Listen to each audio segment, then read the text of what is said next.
Hey folks, it's Matt once again, coming at you with another review. And this is a film that Till from Germany sent me, which is why the cover is like this. Das Traumteam, or The Dream Team. Now, the Dream Team, as you can see, stars Michael Keaton, Christopher Lloyd, you got Peter Boyle, and then you got Stephen Furst from Animal House.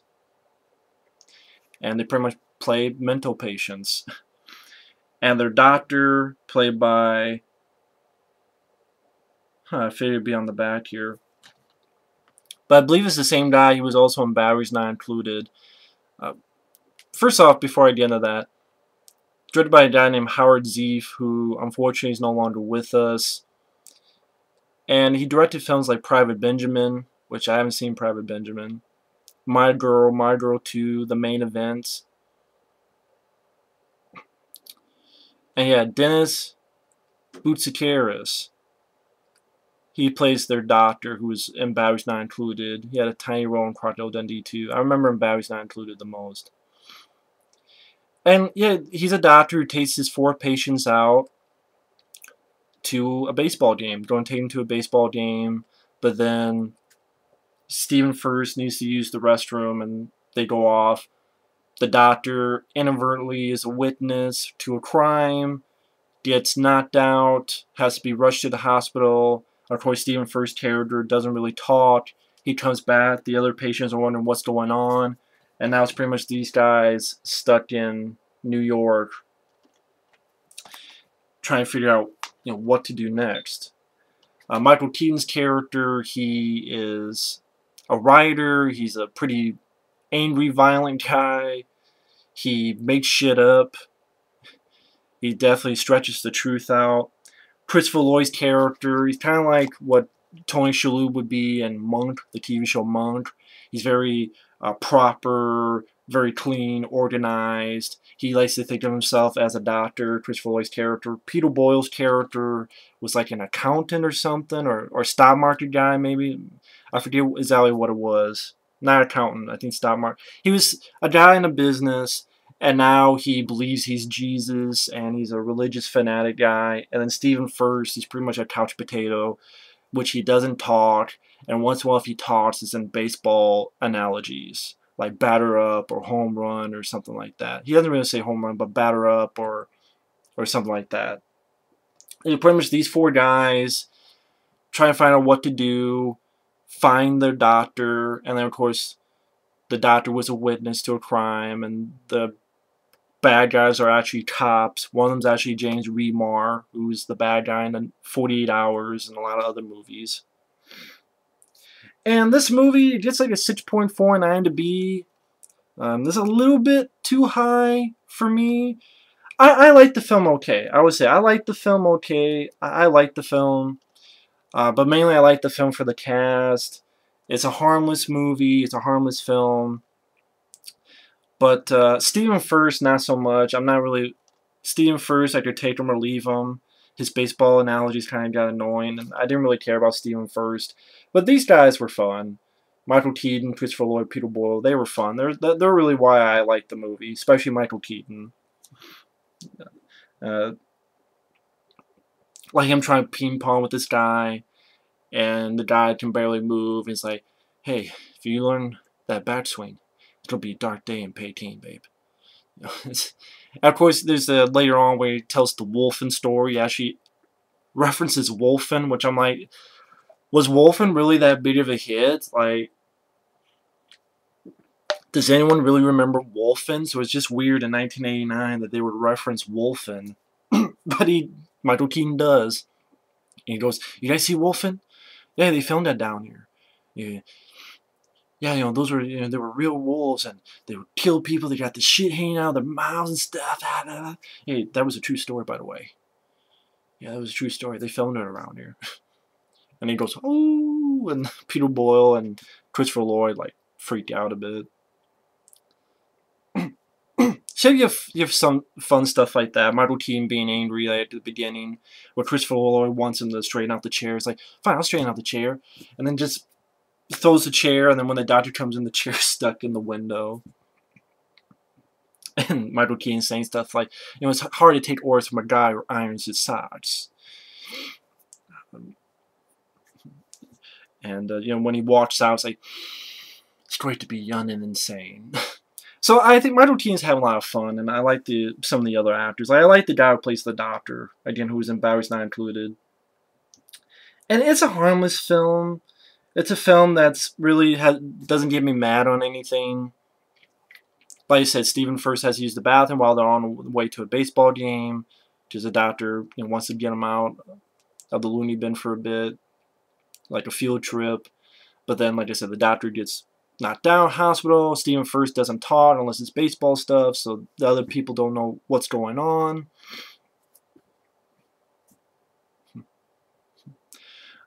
Loses track a little bit when they split up. And when they split up, like Michael Keaton sees his girl again, who's a waitress. Christopher Lloyd goes to a bar and is getting mad at people because they should clean themselves up. Peter Boyle goes to an African American church and says, yeah, I was, I used to be about money and greed, and starts taking off his clothes. And ultimately, of course, they kick him out. But ultimately, they get back together again and starts raining. And then, I don't like the scenes with Peter Boyle in the church and Christopher Lloyd at the bar. It didn't really do anything for me, laugh-wise. I think some people had some laughs from it. It just didn't do anything for me.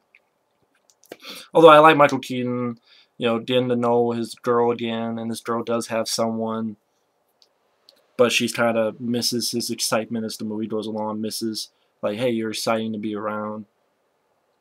Like, this guy was giving her crap, and he just slams the guy right into it, takes the check, slams it down, and like, pay the lady. Like, Michael Keaton being crazy is fun to watch.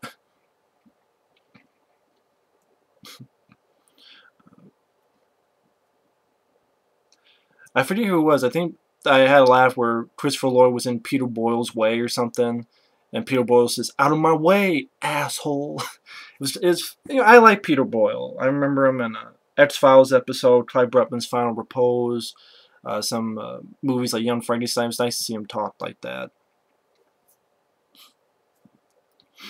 But pretty much they look for him in hospitals. They ultimately find him. The cops are trying to kill him. They stop it, but then the hospital and such think that the mental patients did it, so they gotta escape, hide out. They hide out at Michael Keaton's, his old girlfriend's place, and then they see the girlfriend's boyfriend.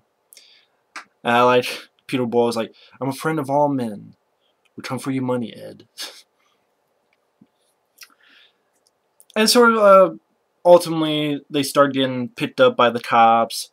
I thought Christopher Lloyd had a nice scene where he sees his family, his wife and his kid, and how he'll come back to them when he is all better. And his daughter says, "Can I use your clipboard for my pictures?" And it's this clipboard that he's been hanging on to all his whole time, but he lets it go and gives it to his daughter. I thought that was a nice thing that he was able to let that go for his daughter. So I thought that was a nice little scene for Christopher Lloyd. Ultimately, they find a plan. They say, "Hey, look," Michael Keaton's like, "Hey, look at us. Look what you did. Look what you did. We're getting better." I'm leaving stuff out because I don't want to go through the entire fucking movie. See it for yourself. Some other lines I liked. Like when they get the drop on the doctors and such, Peter Boyle says, "Stay out of my psychosis. Now get your ass in the van." Ultimately, they were to save the doc, stop the bad guys. Michael Keaton steers the shit out of James Remar and stops him. Save the doctor, clear their names, and ultimately the doctor gets to go back home and gives them the keys and gets to go to the baseball game unsupervised because they trust them. And he even says, "Hey, bring me a dog when you get back." And yeah, that song, "Hit the road, Jack. Don't you come back no more, no more, no more, no more." That ends the movie, and that's referenced earlier in the film. The film, I can say I liked it as a time waster. I liked the film. I had fun with the movie.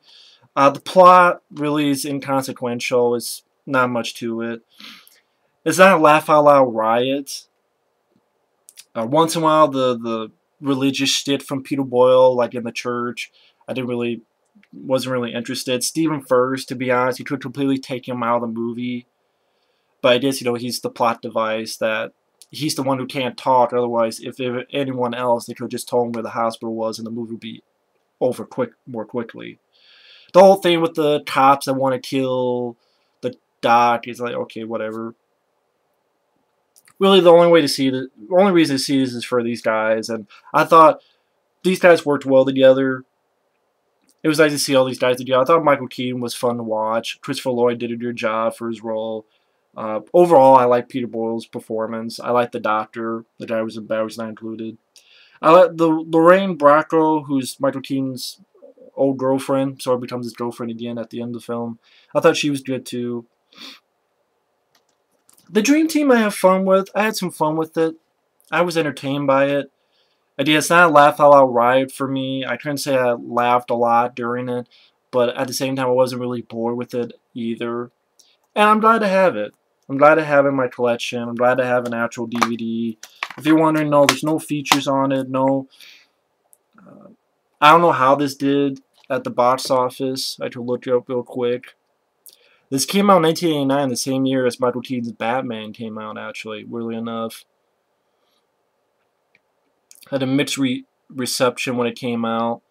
There's nothing dreadfully wrong with the Dream Team, Howard Zieff's new comedy, except that it's not funny too much of the time. On those occasions when it is funny, the humor less often prompts laughter than mute appreciation of the talents of the principal performers, Michael Keaton, Christopher Lloyd, and Peter Boyle. I kind of agree with that. It's not funny too much of the time, but you appreciate the talents of those three guys. People compare it to One Flew Over the Cuckoo's Nest, which I guess.